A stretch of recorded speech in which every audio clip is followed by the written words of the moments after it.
नमस्कार सबैमा म चाहिँ यति बेला बेलैया सुनौली अथवा नेपालको बेलैया अथवा सुनौली बोर्डरमा आएर इन्डियन गाडीहरूले यसरी गलत तरिकाले पार्किङ गरिरहँदा यहाँ चाहिँ टायरको हावा खोलिसकिएको छ। नगर प्रहरी आएर टायरको हावा खोलिसकेछ।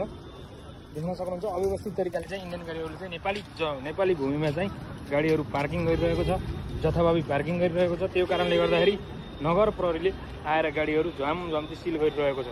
यो चाहिँ गर्नै पर्ने छ कि इन्डियन गाडीहरूले यति अव्यवस्थित तरिकाले गाडीहरू पार्किङ गरिरहेको छ कि त्यो देखेर हाम्रो नेपाली गाडीहरूले पार्किङ पाइरहेको छैन। इन्डियन गाडीहरूले जहाँ पायो त्यहीँ गाडी राखिदिएर त्यस्तो गरिरहेको छ। नगर प्रहरीले चाहिँ सही काम गरेछ। सिनपा 3 देख्न सक्नुहुन्छ त्यसरी लक लगाइदिएको छ। त्यो गाडीको हावा खोलिदिएको छ भने कति गाडीहरू भगाइदिइरहेको छ। एकदम राम्रो काम गरेको छ। यो कामलाई चाहिँ मान्नै पर्छ है, सम्मानीय काम हो यो चाहिँ। भेरी गुड जब, भेरी गुड जब। अझै 2-3टा गाडीलाई चाहिँ फसाइदिनु पर्छ है सर। दादागिरी भइरहेको छ यहाँ त।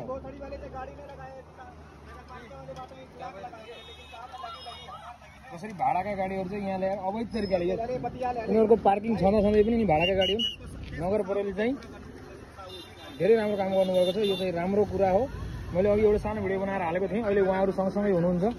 म उहाँहरूलाई सोध्दैछु आज कतिवटा गाडी चाहिँ पक्रिनु भयो भनेर सोद्धाखेरि उहाँहरूले चाहिँ 40वटा इन्डियन गाडीलाई चाहिँ कारवाही गरिसक्नु भएछ।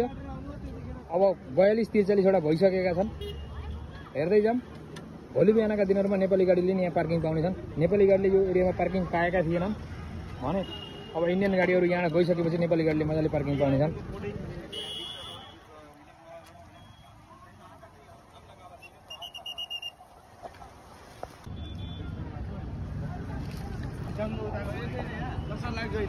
ल सर, छोटो मिठो परिचय पाऊँ न।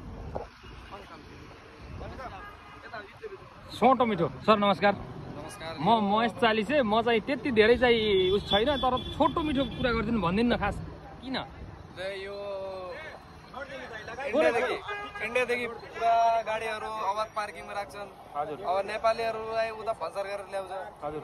बिना भन्सारको यहाँ ल्याएर छिरा राखिदिन्छ। अब मान्छेहरूलाई जाम हुन्छ। अब यहाँ कहिले माथि राखिदिन्छ, कहिले तल राखिदिन्छ। व्यापार भयो कि यो इन्डियन गाडी लिएर नेपालमा व्यापार भयो कि बढी व्यापार नगरी छोडेर व्यापार गर्न पाएन नेपालमा हेर्दा। इन्डियाबाट व्यापार गर्नु पर्यो। हजुर हजुर। तर यिनीहरूले गर्दाखेरि इन्डियन जति भाडाका गाडीहरू छन्, यिनी भाडाका गाडीहरू यहाँ आएर पार्किङ गरिदिने, यहाँ चाहिँ